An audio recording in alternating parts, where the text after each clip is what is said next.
I now go to Salih Hudayar, and you say, who is Salih Hudayar? He is the recently elected Prime Minister of East Turkistan, or as they are often referred to as the Uyghurs. From what I'm hoping, Mr. Prime Minister, I'm hoping that I am not just butchering your name or the name of your country. But, sir, welcome to the Pat Miller program. Hello. Hello. Thank you for having me.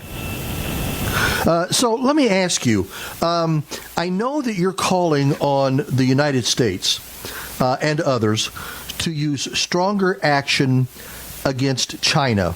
And I know that all of you in East Turkistan are struggling to be recognized as your own nation.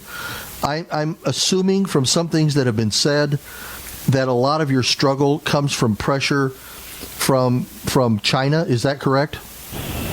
Yes. For the past 70 years, East Turkestan has effectively been occupied by China, and China has been effectively colonizing East Turkestan. And right now, according to the U.S. Department of Defense, around 3 million people are locked up in concentration camps.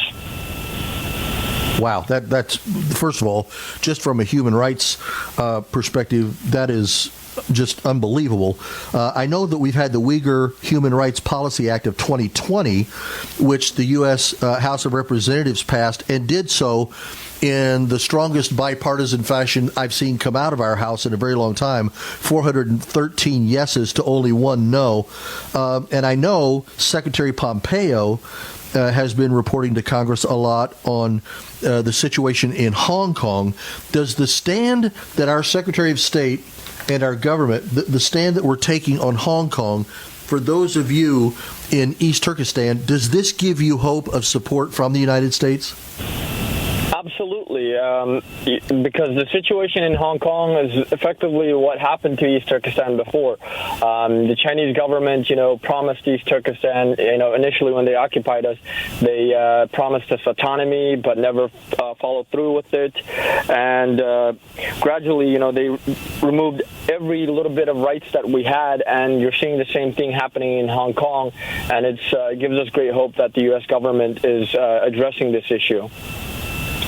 Is it really the hope at the end of the day that the U.S. and our government and everybody that will listen to us would recognize East Turkestan as an occupied independent country? In other words, there may be a lot of people in there from communist China, but it should not be part of China. It's actually East Turkestan. What is your hope that will happen? I guess our president, has said some things recently in support of that Uyghur Human Rights Policy Act.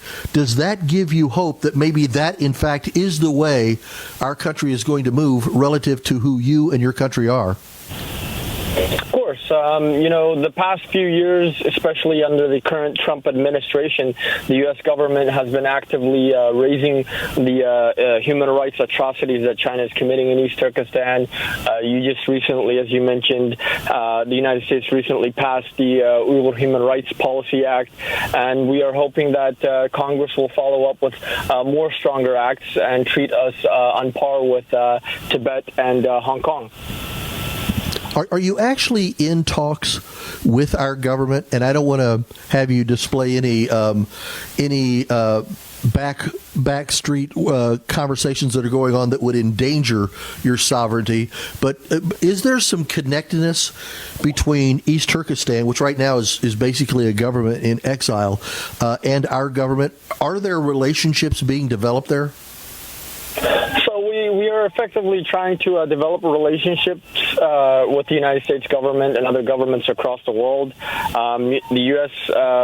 Congress, we have a good relationships with many members of the U.S. Congress. In fact, the U.S. Congress's Committee on the Foreign Affairs a gentleman co-chair on the Committee on Foreign Affairs, Asia and Pacific subcommittee, publicly raised the issue, the fact that East Turkestan was an occupied country back in March of this year.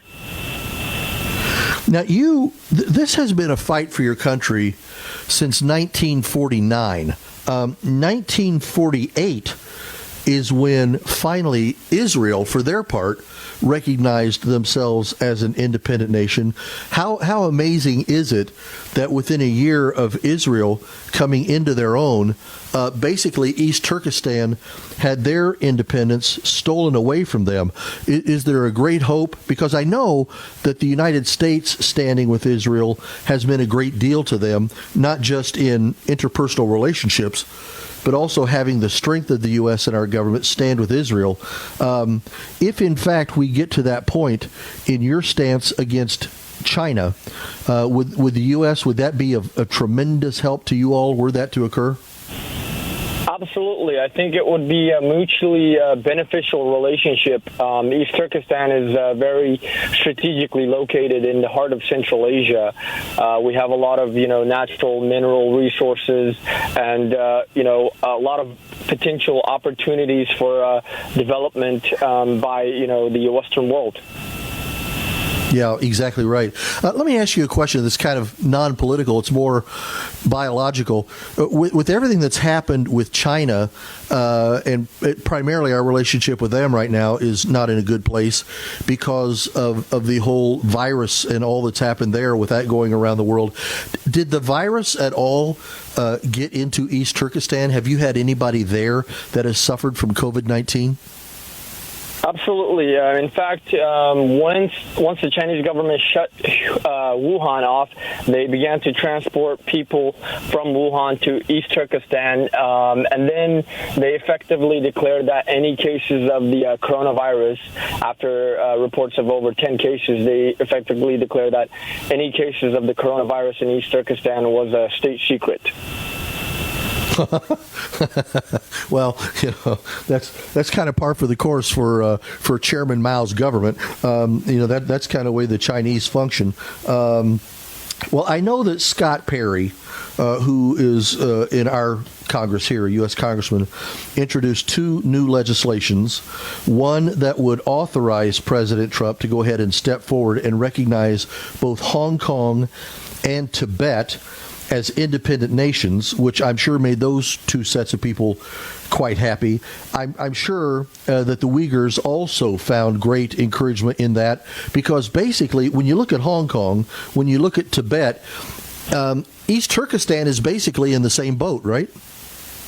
Exactly. In fact, we're on a much worse situation. I mean, the Chinese government has forcibly collected the DNA samples of over 36 million of our people between 2016 and 2017.